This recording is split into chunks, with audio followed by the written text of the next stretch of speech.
Welcome to the Money Hour with host Tina Mitchell. Tina Mitchell, MLO 145420, is a licensed loan originator with Highlands Residential Mortgage Limited, NMLS 134871. The views expressed by the speakers on the following program are those of the speakers and do not necessarily reflect the views of Highlands Residential Mortgage Limited, nor are they necessarily endorsed by Highlands Residential Mortgage Limited. Now, in the studio, local mortgage expert, Tina Mitchell. Well, welcome to the Money Hour at 11:50 a.m. KKNW, the Saturday, November 12th show. You can also listen to my podcast, Facebook premiere, or you can catch my show on my show YouTube channel. I am your host and local mortgage expert, Tina Mitchell, bringing in expert advice and inside knowledge on today's events and how they can affect your money. If you're hearing my show at a different time or day, you are listening to a rebroadcast. I'm here to answer any questions or, more importantly, to connect you with the guests that I have on the show. You can go online to themoneyhour.com. And now for the lineup for today's show, I'll be having a panel conversation with both of my guests, Rebekah Baze of CIC Consulting Group and Kyle Williams of IPX 1031. I'll also be having a conversation with Rebekah on Resale Certificates Made Simple, and a followed conversation with Kyle, all things 1031. Also, if you're watching my show on my Facebook premiere or YouTube channel, I would like to take this opportunity to introduce my producer over at Hubbard Radio, Benny. Hi, Tina. Good to be back. Good to be back for sure. And also my marketing director, Becky. Hi, Tina. So excited to be part of the show. Thank you. And a big shout out to both of them. I could not do this show without everything that's happening behind the scenes. So thank you, Benny and Becky. Great information and great guests in studio. For more information on any topic discussed, please go to themoneyhour.com. And now let's go ahead and start out the show with a little bit of money chat. Money.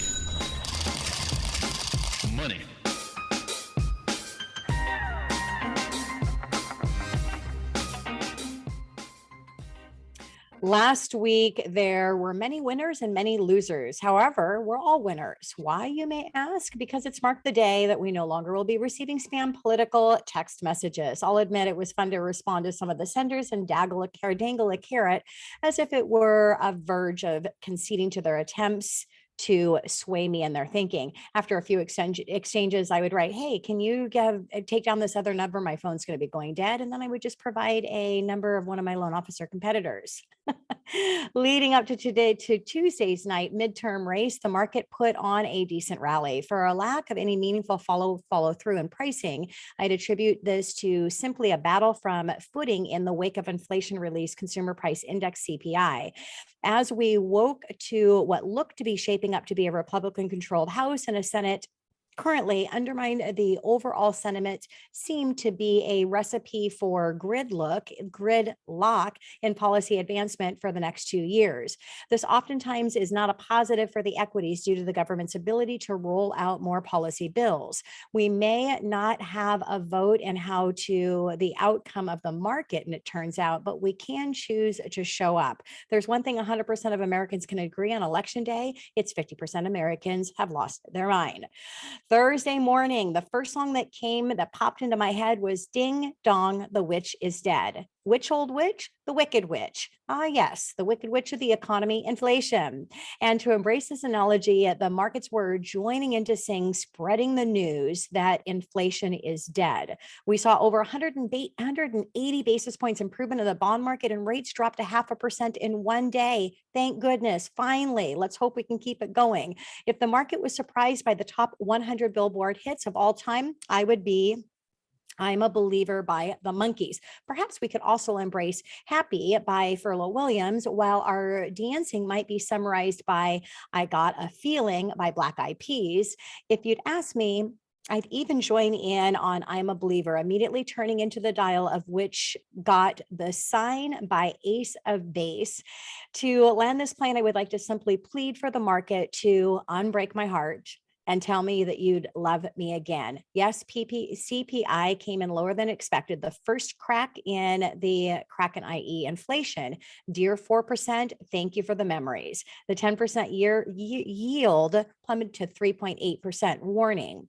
I know it's easy to get an overzealous of the markets. Knee-jerk reaction has been proven, but it's important to note that I don't think that this maturely affects the Fed's march towards higher rates, but it may drop December's hike from 75 basis points to 50 basis point. Point is that we still have a lot of wood to chop before we can say that the light at the tunnel is emerging. This in some ways feels like a deja vu as it pertains to the hope trade that has gotten us burned several times. I concede, though, that it's the first data point that we could really cement a thesis off of. I'm a glass half full girl, but recognize that we realize that we've starved in the market for positivity. We like to call this cautious optimism. The next chapter will be is that the true material momentum change, or will it turn out to be a head fake?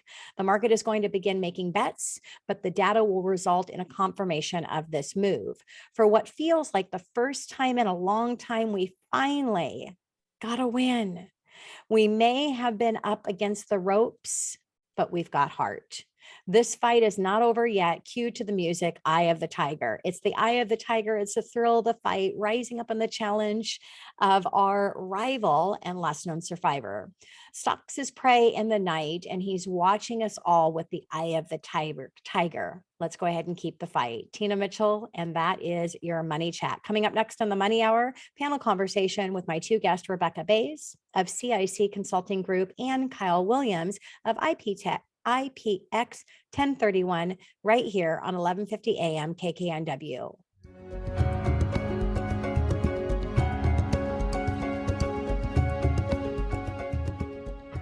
You are listening to the Money Hour at 1150 AM KKNW, the Saturday, November 12th show. You can also listen to my show podcast, Facebook premiere, or you can catch my show on my show YouTube channel. I am your host and local mortgage expert, Tina Mitchell. It is a great day to talk about money, and that is what my show is all about: how to make money, save money, so you can have a better quality of life for you and your family. If you're hearing my show at a different time or day, you are listening to a rebroadcast. I can connect you with the guests that I have on the show or answer any questions. You can go online to themoneyhour.com. And now in the show, panel conversation with Rebekah Baze of CIC Consulting Group and Kyle Williams of IPX 1031, right here on 1150 AM KKNW. Welcome to both of you for on the show. Hi, Tina. Hi, Tina. Hi, very excited to have you. And before we get into the panel conversation, I would like to share a little bit about both of you to my listeners. Rebekah is a consultant specializing in condominiums and homeowners association. She specializes in providing resale certification reviews for condo buyers and their brokers. Her 20-year of expertise with condos and construction, building envelope, engineering, consulting, commercial finance, and resale certification evaluation give her a unique skill set the market has been searching for. Rebekah is analytical, personable, and provides consulting services via Zoom to maximize the visual data tools that she has created. Her interactive services meet the variable needs of her clients and provide unparalleled insight and context. And then a little bit about Kyle Williams, Vice President and Account Executive with Investment Property Exchange Services, Inc., resides in Bellevue. He is responsible for sales covering Washington State. With over a decade of financial brokerage and real estate experience, includes REITs, 1031, and other real estate investments. He enjoys speaking with brokers, CPAs, attorneys, investors, and real estate professionals. Kyle received his BA from the Central Washington University in political science and history. So a little bit about both Rebekah and Kyle. So Rebekah, let's go ahead and start out with you. What life experience brought you into your line of work? Yeah, I think it was really just compounding on professional experience. I started out, I wanted to be a school teacher. I ended up doing all kinds of things, and now I'm teaching based on all of the various careers I had. So I think it's just been a compounding of changing course and adding to what I've already been professionally experienced with. Just kind of Yeah. progressed. And it's great. Our life experiences and everything that we do, we can bring into our profession and our expertise for sure. Kyle, what about you? What life experience brought you into your line of work?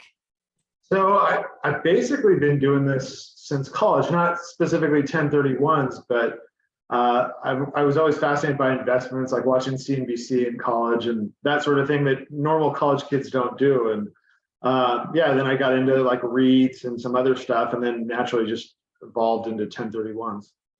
Yeah, and there is not many great ones out there. We'll talk a little bit more about that when we get into your individual interview. So, Rebekah, what is your favorite book and why? That's the worst question in the world because I've read about 1 billion. Yeah. I mean, I've read so many, but I honestly keep going back to John Steinbeck. I love his work. I read for escape, and his simple, powerful prose does it for me. It's so easy to get into, and I go back to Steinbeck all the time. Probably East of Eden's probably my favorite. All righty. And Kyle, what about you? Your favorite book and why? So I don't want to say the New Testament because that's so broad, but it is probably something that I read most often. Max Lucado books, he's a pastor in Texas, but I think I've read all of his books, and he would definitely be my favorite author, and someone that I read regularly.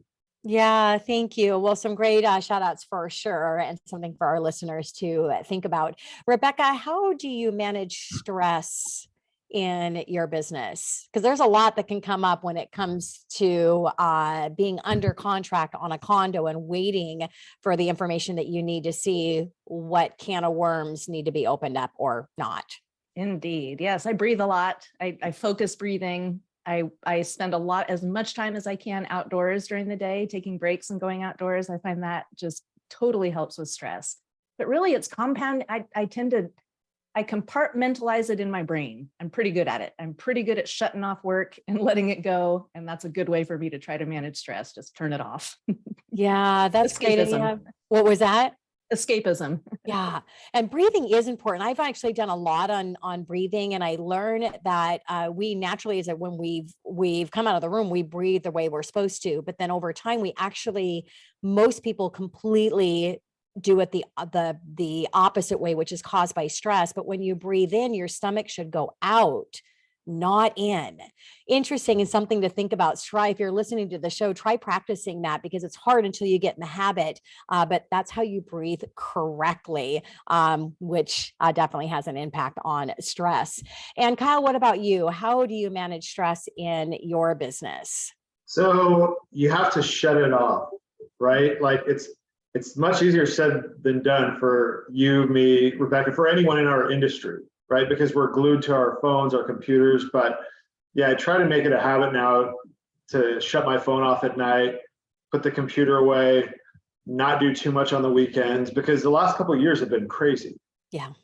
And it's not healthy. It's not healthy for us to be as tuned into our work as we are, right?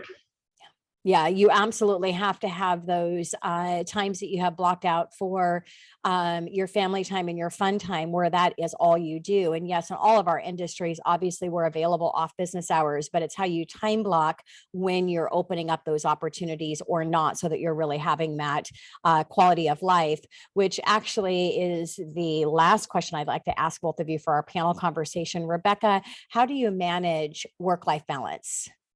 Scheduling. Absolutely scheduling. I'm reactive scheduling because of my clients. So whenever I know I have a day off, I schedule it, block it off, and I purposely don't do anything. For me, it's all about scheduling. I have to plan for it. If I don't plan for it, I will never stop working. Yeah. And I everything is run off my schedule, anything business related, obviously, and personal related. And I'm here to share with you that you can be a high producer in your industry and have a quality of life. And I like to say I work really hard, but I play just as hard. And it's because it's time blocked on my calendar. Kyle, what about you? How do you manage your work-life balance? I mean, obviously you've already shared about shutting things off. Yeah, I know that's important. But yeah, time blocking, definitely. Once you try to organize your schedule to where there is time, personal time, Working out, being outside, definitely key to, staying healthy and being active.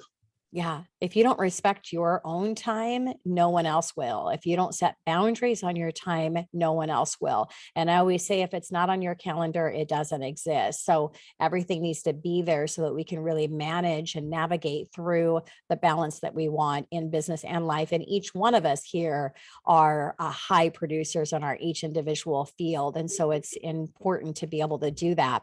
All right. Well, thank you so much for the panel conversation. I really appreciate it. Coming up next on the Money Hour, Resale Certificates Made Simple, Rebekah Baze of CIC Consulting Group, right here on 1150 AM KKNW.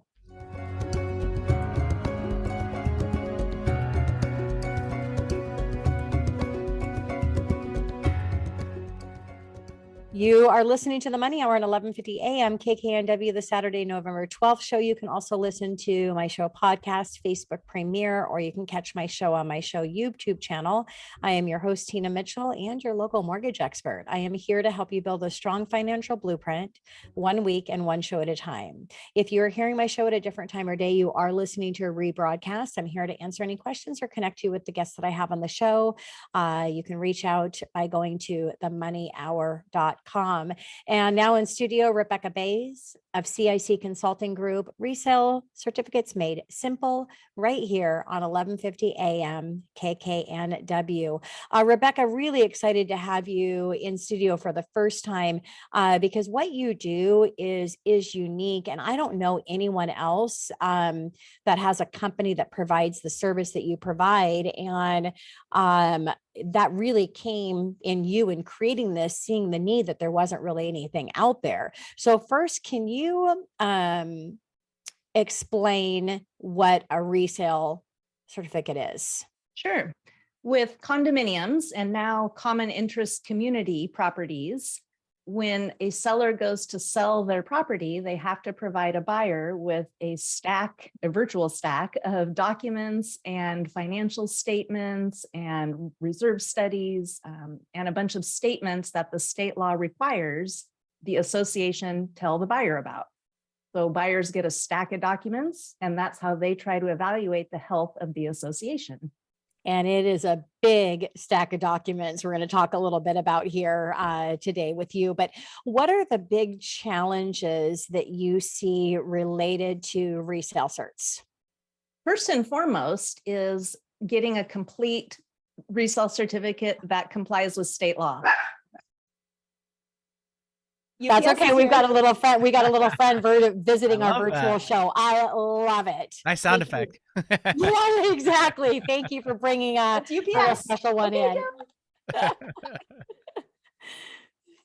So go ahead, Rebekah. So what are the biggest challenges that you see? Biggest challenge number one is getting everything you're supposed to get, because the seller is obligated to provide things that the management company is supposed to give to them. And sometimes we get everything we should.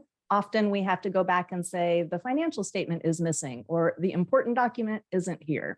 That's really the first big challenge, is getting the correct documentation. Yeah. And so why are resale certs so challenging? There's a lot of layers of people involved. First and foremost, it's humans. Most management companies use some kind of document delivery service, and those services aren't specific to Washington state law. So not every management company's resale certificate report matches what the state law requires. If they don't have a box to check, they don't check a box. Therefore, it doesn't comply.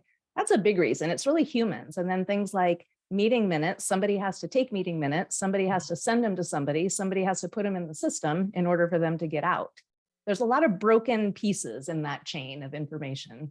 And this is why your services and the company that you created around this is so important. And if you're listening to the show and you're getting a loan, you want to make sure that you have everything that you need and know that up front, so you're not dealing with challenges, and even worse, have things fall through when you're getting towards the end of the process. And Rebekah can absolutely help with that process. So Rebekah, what is the most important document a buyer should look at when considering buying a condo or not? If I had to pick one, I would focus on the reserve study, although you really have to make sure you look at all the documents together. A reserve study is a point in time document. It was correct the day it was issued, and it may not be correct the next day if that position. But the reserve study is the biggest indicator of what the association is responsible to pay for during a certain time period. It's almost like a credit report. What are they obligated to do? When is it time to replace the roof? So I would focus on that just as an angle of, if you buy a unit in this property, you are going to have to pay for these things coming up. Yes. And why is a reserve study so important, Rebekah? It documents the condition of the property as well as the age of major components. So if you were to compare two reserve studies, you would maybe, in two comparable properties, you would maybe want to buy a unit in a property that already has new windows, doors, and siding, as opposed to one that's projecting those need to be done in 5 years or 4 years or 10 years. Yeah. And why are the reserve studies so challenging to understand? There's a lot of different service providers, first and foremost. There's different levels of reserve studies. The association can ask for a good one, or a really expensive one, or the cheapest option out there. So there's a huge variation in service providers, which I also relate similar to, if you have a vehicle and you want to get an oil change, you can go to Jiffy Lube or you can go to the dealer. And there's big variations in those costs, expenses, and quality of service. So reserve studies are similar. You can get a really good reserve study that's going to be more accurate, or one that maybe isn't. Yeah, it's just like any other industry. You have a discounted shop and you have a full service shop. Discounted shop equals discounted service. So you absolutely have to be careful there for sure. So can you talk on special assessments and why so many associations are using them?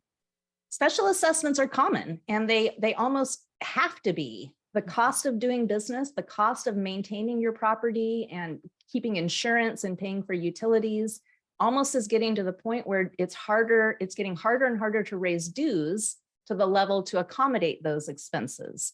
And then especially if a property is older and behind, there's no way to generate enough income in a short period of time to do things like roof replacements, major projects. So the biggest reason for special assessment is we're behind. We just didn't plan well enough ahead in the future. The second biggest is unplanned. Something happened and we didn't know about it. So you can't really do much about those. Those are acts of God, or something failed sooner, which you would have had no way of knowing. But the ones where we know we have to do all this work in the future, but we're not going to put any money in our reserve account, those are going to end up with major special assessments. Yeah, and what a nightmare that can be for a buyer. So how can a buyer avoid the risk of special assessments when considering a condo purchase? First and foremost, let me help you.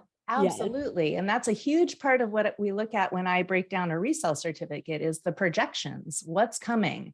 We can use history to inform us of what might happen. How do they behave? How have they behaved in the past?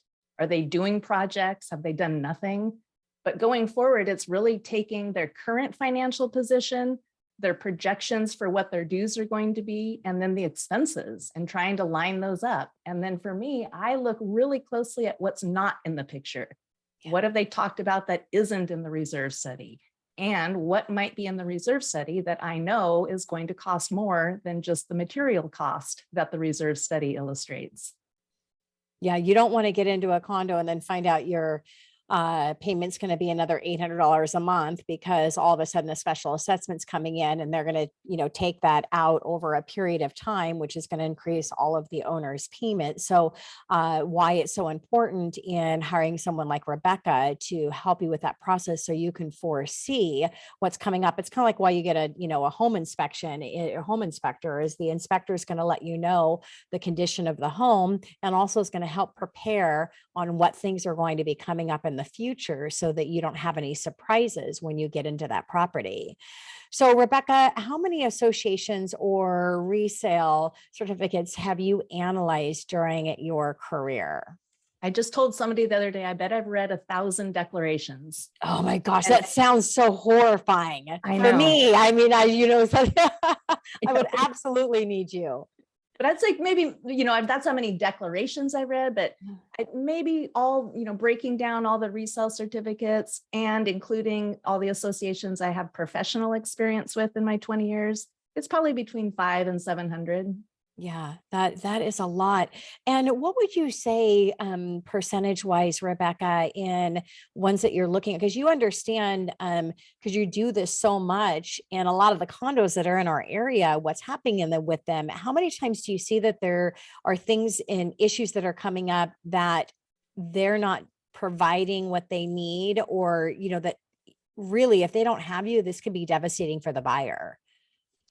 I'd say probably 75% of the time, there's something in there that a buyer should really be aware of.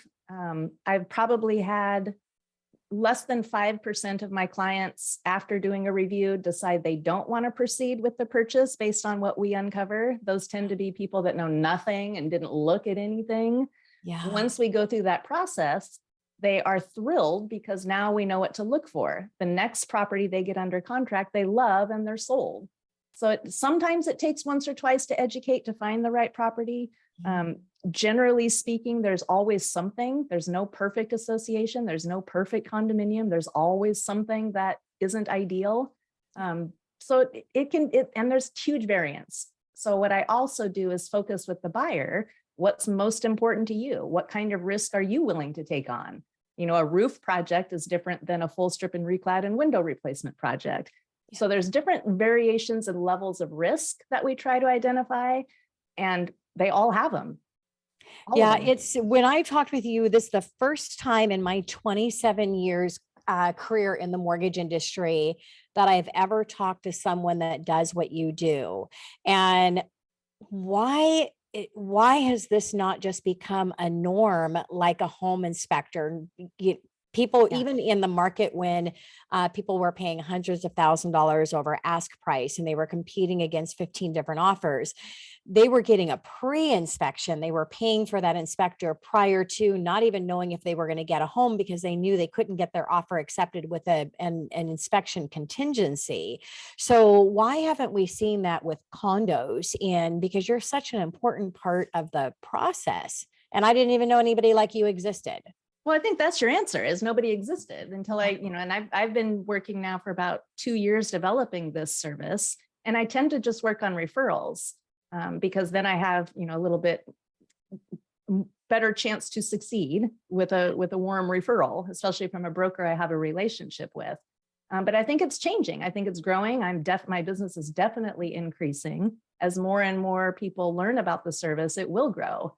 I expect to see competition at some point because it's an important aspect of any common interest community purchase. It's critical. Yeah. Understand what you're buying. Absolutely. So let's talk a little bit more about how your service assists with property buyers and real estate brokers. Yes. So I help brokers because, of course, they're the ones trying to wrangle and provide and acquire resale certificates. Just like a home inspection, the broker has to be careful having an opinion about content. It's not their job to evaluate the association. So it becomes another good layer of liability protection for a broker to have a third-party independent person evaluate the condominium document package. So I found that to be really helpful for brokers to have just another resource. A lot of my new brokers, of course, love to use my service. I allow them to all sit in on the review as well. It's a good chance for them to learn. Yeah, I think it depends on the broker. But they all, if I'm seeing over 90% of the time there's problems with the resale certificate, they need help sorting those out. Yeah, definitely. So what's the cost for your service, Rebekah? I charge $400 flat fee. Okay. Yeah. And again, it's just like the best thing to compare it with is a home inspection is but it's on the condo side and understanding that condo now and what it looks like coming into the future. And what about timeline? When someone hires you to take a review at that, what does that typically look like, your time frame?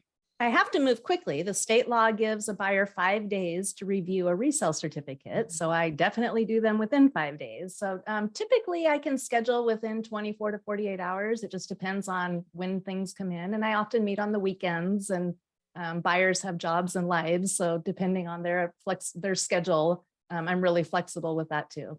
Yeah. Yeah. And as I mentioned in your introduction, you do virtual meetings, and I also did a shout out about the reports, because I've had the privilege to come in. You're a certified clock hour educator. So basically it means real estate agents need to have clock hours, continued education for their license. And it's difficult to go through the process to get certified with your content to be able to provide that. And you are, when it comes to condo and resale. And I thank you for the invite. You invited me in to do a little bit conversation on the financing end. And I believe it was a 3-hour workshop that you did.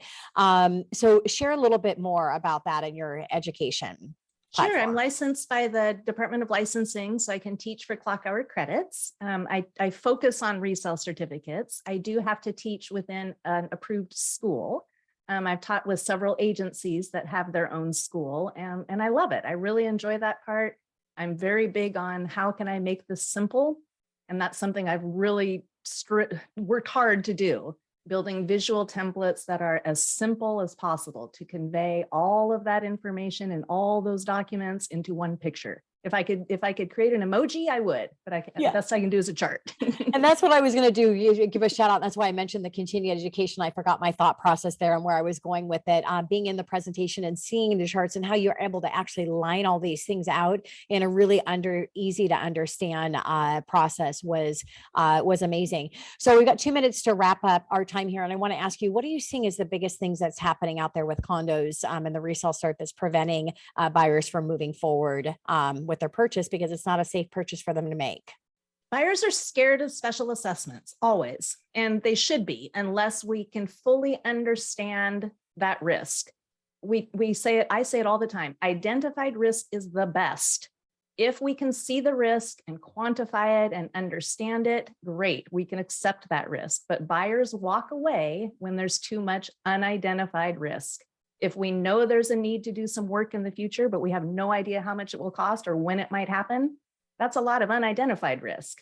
If we know there's a project, we know there's a cost, there's a special assessment in place, that's really good identified risk. That's much lower risk because it's identified. So I find that when I do these resale certificate reviews, the biggest problematic ones that people walk from is when they can't identify the risk. Absolutely. And as I'm wrapping up time here and the importance of what Rebekah and her company and service offer, don't weigh on the lending, because you may say, well, I'm getting a loan. A lender's not going to lend on a bad condo that's going to put me at risk. That would be a wrong assumption. Just like a home inspection, the lender doesn't know what's going on in the detail of that all the time with the property. It's only from the surface level that the appraiser is going to look. And on the resale, depending on your qualification, you may not need a full questionnaire. And if you don't need a full questionnaire to qualify for the financing end, then there's things that that can of worm is not getting open. And so with Rebekah and her services she provides, she is opening everything up so you know exactly where you're at. So Rebekah, thank you for the inspiration behind creating your company and bringing this into our industry. And I think it's going to be definitely something that's going to catch on for sure with buyers. So thank you very much. Thank you, Tina. Coming up next on the Money Hour, all things 1031. Kyle Williams of IPX 1031 right here on 1150 AM KKNW.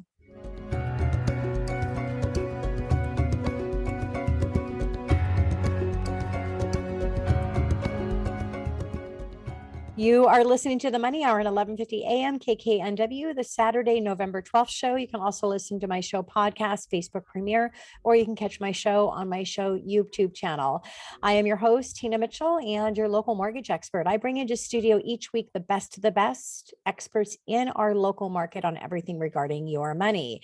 And now in studio, I have Kyle Williams of IPX 1031 Exchange, all things at 1031 right here on 1150 AM KKNW. And Kyle is my guy when it comes to 1031 Exchange. I have not had anyone else in this space that's come into studio, and he's a regular contributor of the show. So Kyle, thank you so much for coming back. Always and privileged to have you here.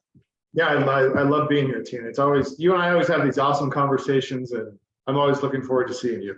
Yeah, likewise. And I said when before we actually started the show today, in our introductions with everybody, I made a shout out. I've had an opportunity to recently see Kyle in person for one of his presentations, and we don't have enough time here today, and it's not the same as when in person. But Kyle's an amazing guy. You have just a great sense of humor that really brings in to the reality, and takes away the dryness of sometimes with the 1031, you get your information across to where it really sticks with people. So just love having you in the show.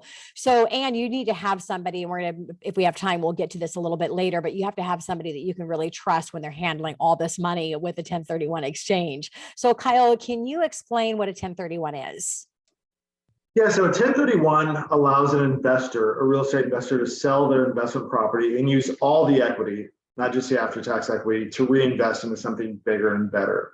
So it's really the the greatest wealth building tool for the middle class, because they're buying and selling real estate, moving up, and deferring the taxes along the way.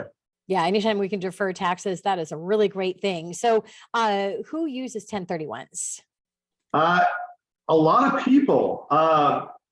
It's not just real estate moguls that are buying and selling large commercial buildings, but it's like now we'll see young millennials that bought their first rental a few years ago. They've got some equity in it, and they're going to sell that and move up and buy a duplex. So it really runs across the board, and we've heard quite a bit of talk about getting rid of 1031s, and this has come up before, but really 1031 is the greatest wealth building tool for the middle class. Yeah, it's whether people know that it's out there and that they have that option, because I would imagine there's been a high percentage of people that could have done a 1031 exchange and they did not, and they've lost out on a lot of money. Would that be an accurate statement, Kyle? Absolutely. I can't tell you how many people will do an exchange and say, I wish I would have known about this before, because I've sold a few rentals in the past and didn't do those and paid taxes, and I could have so much more equity now if I would have done that. So yeah, definitely. Yeah, that's why I love the fact that I've had this show for the last 11 years, just to really bring in everything when it comes to your finances and how to maximize income and minimize taxes. So we talked a little bit, but I want to go into a little bit more detail of what is the current state of 1031s, and are there any plans, or do you have concerns of them being eliminated into the future, Kyle? Yeah, so it is coming up more. It's tough to say what will happen with Section Code 1031. And it's really a nonpartisan thing, because Trump got rid of personal property 1031s, which was a big chunk of the 1031 market a few years ago. And now the Biden administration has talked about getting rid of 1031s. So, we've seen it before. Every few years, a congressperson might stumble upon 1031 and say, hey, what's this 1031 thing? It looks like a tax loophole. So it's come up before. There's a little momentum now, I guess, with the current state of things. But at the end of the day, again, it's the greatest wealth building tool for the middle class. It generates a ton of revenue. I know that some of the big four accounting firms like Ernst & Young have said that if they got rid of 1031s, it would have well over $100 billion negative impact on the economy over the next decade. So Wow. It's tough to imagine that Congress would cut their nose to spite their face and get rid of 1031s. So as of right now, I think we're okay, but it's definitely something that people like you and I should monitor in the industry. Yeah, absolutely, because that would be it'd be devastating if we did lose them. So hopefully that is not the case. So what are the trends that you see with investors right now, Kyle?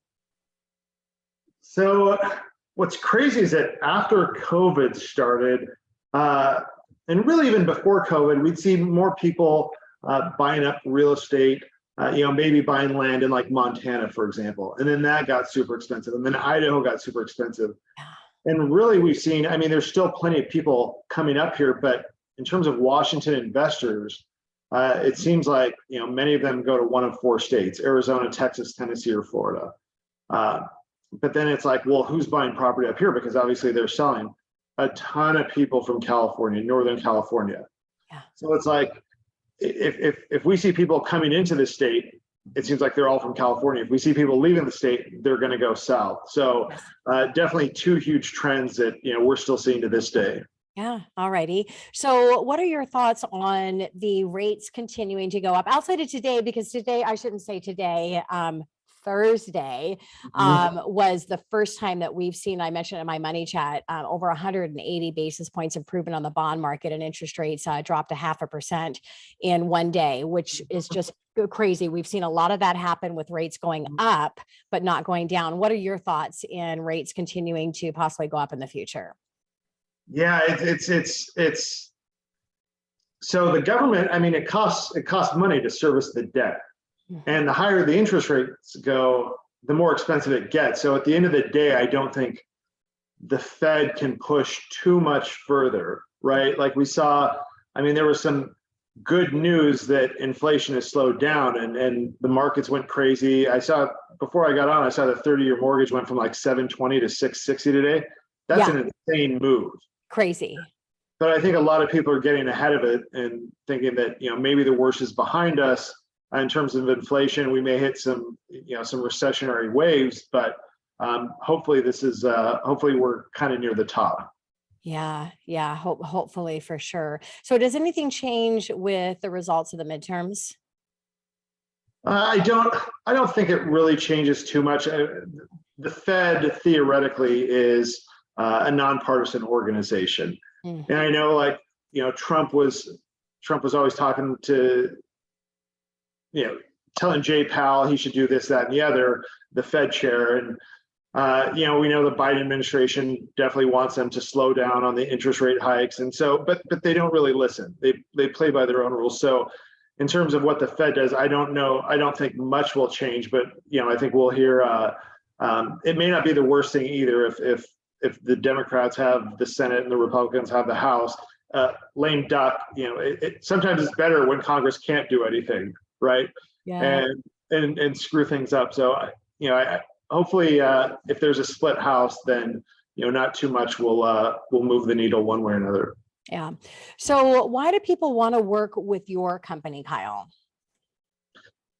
So 1031s are unregulated. I talk about this in all my presentations. And a lot of money's been lost in 1031s, literally billions of dollars. And it's not to say there's not good 1031 companies out there, because there are, and there's plenty of good 1031 companies. But I've met with numerous exchangers over the years that have lost money locally in 1031 exchanges. And sometimes, you know, it could be cyber theft, sometimes there's fraud involved, but you just need to know who you're working with. Like, their insurance policies should be on their website. What helps with us is that we're a publicly traded company under Fidelity National Financial, so we're audited regularly. Our financials are posted online. We're perfectly transparent with everything. So again, you just need to do your due diligence when you hire a qualified intermediary for your 1031. And that is a huge takeaway if you're listening to the show, because the financial security of a company that is holding on to those funds for your 1031 exchange is critically important, right, Kyle? 100%. And yeah, when you talk about holding funds, it's like you really need to know who that is, because at the end of the day, in an unregulated market, I mean, we've seen any number of scenarios play out. But I mean, what if someone is holding your money and investing it? What if they're putting it in Bitcoin, making money on your money, and they tell you it's in a bank account, right? So you really need to know who you're working with, because they control funds. In the entire real estate process, escrow never truly controls funds. You know, your real estate agent never truly controls funds. We do. Yeah. As a qualified intermediary. So that's why it's so important to know where your funds are at and who's holding them. Yeah, absolutely. So how complicated is the 1031 exchange process, Kyle? It's actually really, really easy. Our role as a disinterested party prevents us from being the client's attorney, their CPA, you know, their financial advisor, really involved in the situation in terms of giving them direction outside of 1031 rules and regulations. So at the end of the day, clients will sign an exchange agreement, some disclosures that allow us to hold funds. And then really their job is to find new property. So the hardest part is not the paperwork or getting the exchange set up. The hardest part, especially in our market up here in the Northwest, is finding new property. Yes, absolutely. So I didn't realize this until I met you for the first time and heard one of your presentations on how long the 1031 exchange has been around and how it was created. Yeah, so that's actually a really cool story, and I'm kind of a nerd, so I like to learn these things. And so it was about 100 years ago, I think 1921, and it was called Section 202. It wasn't 1031, but it really morphed into 1031, and it was for farmers who wanted to rotate crops, uh, similar things to that. It was true. It was a true exchange. It was a true deed swap 100 years ago. And there was actually a guy in the Northwest. His name was T.J. Starker, who kind of challenged that deed swap and took 5 years to complete his deed swap. And the IRS challenged him. I think that case wrapped up in the late 70s. And by 91 or 92, the IRS had come up with some of the rules that we see today. So yeah, it's been around for 100 years and about 30 years or so in its current form. Yeah, that's crazy. So let's talk about the term like kind, what that means for your 1031 exchange. Yes. Another question that comes up regularly with clients. They may be selling a rental, and they're like, "Hey, can I buy this land over in Montana? Because I heard about this like kind thing, so it probably doesn't work, but I figured I'd ask." It does work. Yeah. Any type of real property held for business or investment use is like kind. An idea for people out there that are landowners. I mean, owning land is great. There's a lot of reasons to do it, but many landowners, if you talk to them, they've made money just like everything else, all other real estate that's gone up over the last 20, 30, 40 years. But if you ask them, "Hey, have you thought about selling this property?" They'll say, "What am I going to do? Pay taxes and buy something just as expensive?" Yeah. They don't know that they can do a 1031 exchange and actually sell that land, put that stagnant equity to work, and exchange into something like a duplex or a rental where they can start collecting income every month. They can get the tax benefit of depreciation because they don't know they can do that. And then even if they understand 1031s, they have no idea that like kind means they can sell that land and exchange into something like a rental, for example.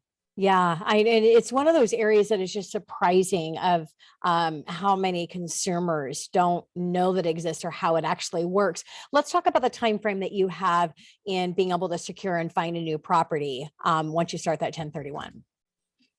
So yeah, after the clients close on their sale, they have 45 days to identify a new property to purchase. That 45 days is like some crazy time warp. It will fly by. Yes. So we make sure clients know, don't drag your feet, find something as soon as you can, because 45 days isn't a lot of time, especially in this market. So 45 days you have to identify, which means let us know in writing what you intend on purchasing. Ultimately, you have 180 days in total to close on what you've identified. And a lot of people say, "Well, I need more time to identify. I don't need 6 months to close." Well, there's a lot of new builds going up everywhere in this country. And sometimes people do need the full 180 days to close, so that it's there if you need it. But the most important part is finding property within that 45-day period. Yeah, and it's easier now that we've had the market shift, but definitely caused challenges when, with the lack of inventory and you're competing against 15 other buyers to see if you're going to get the property, right? Yep. Yeah. So Kyle, how long do you have to hold your investment property before you can do an exchange? So this is interesting because with 1031, as with much of the tax code, it's made up of gray area. Mm-hmm. And so this squarely falls in the gray area, but it's a very common question because the IRS has said that flips don't qualify. There needs to be long-term intent to hold for business or investment use. Well, what does that mean? Well, the IRS hasn't really defined it. Elsewhere in the tax code, when they say long-term, they mean 1 year or greater. But some CPAs say hold for 2 years just to be safe and remove all doubt. But even then, clients may have long-term intent, and they bought a rental in January, say a $800,000 rental in Linwood, and they get an unsolicited offer today, 10 or 11 months later, for 1.1 million from a developer who's buying the entire block. Yeah. And then they're like, "Well, I haven't held it for a year. Can I still do an exchange?" We'd refer them to their CPA, but many times the CPA will say, "Absolutely, your intent was not to flip this property or sell it. You got an offer that it would be silly for you to say no to. So absolutely do an exchange." So the broad rule of thumb is if you hold for a year, get some sort of rental, business use rental income that you can report, you're probably okay, but it's really a case by case basis, which is why we encourage clients, talk to your CPA, see what they say. So Kyle, what do you see as the biggest mistake that people make when it comes to a 1031 exchange? So probably waiting too long to look for property. 45 days in your head, it sounds like a lot of time. And we see a lot of clients, even today, that they'll close on their property and, they'll kind of be looking here and there, and then they'll start scrambling once they realize, 25, 30 days in, hey, there's not a ton of inventory out there. Even today, I mean, we've seen more inventory pop up on the market, but clients can't wait. They can't drag their feet on identifying property. Yeah. So outside of what we've talked about today, Kyle, are there any other myths out there when it comes to 1031? So one of the common myths is because 1031s used to include personal property too. A lot of business owners, like restaurant owners, want to exchange their equipment, non-real estate stuff that pops up all the time. But clients can only exchange real property. So if you own real property and you're unsure whether it qualifies, this could be, like a 30-year lease. That's actually exchangeable as fee simple property. Many other things, commercial, retail, water rights in our state. A lot of things you can really get off in the weeds on like, kind, and what you can exchange. But yeah, if anyone listening has questions on, I own this 40-year ground lease, would this qualify? Feel free to reach out to me, and I'm more than happy to help answer those questions. Yeah, thank you, Kyle. Anything else coming up on the horizon, or any last shout out that you'd like to make today for my listeners? For questions, we're here to answer those. We want clients. A big thing too is that if you own real estate, you should have a good CPA. I can't stress that enough, because there's clients, people would. I'm still surprised to this day when I hear clients that have millions of dollars in real estate and they do TurboTax. And it's nothing against TurboTax, but there's a lot of things that you're probably missing. I encourage people, if there's any advice I can give, work with a good CPA, work with a good financial advisor. Lender, broker, you need to have good professionals in your corner. You can't do it yourself. And even if you can, do you have the time to do that? Yeah. And the time, you have to have the time and the expertise in the constant changes that happen. And that's the why behind the show, was to create a platform where I brought in the best of the best when it comes to anything regarding money and how to navigate and get you connected with those people. So, and that's why you're here, Kyle. Kyle, thank you so much for coming back on the show and being my 1031 guy. Yes. Thanks, Tina. I appreciate it. And if you're listening to the show, please feel free to go to themoneyhour.com to connect with either of the guests that I had on the show today. Or if you'd like to connect and talk mortgage, I'm here to support you there. Tina Mitchell, your host and local mortgage expert. Enjoy the rest of your weekend. I look forward to talking more money with you next weekend, right here on 1150 AM KKNW.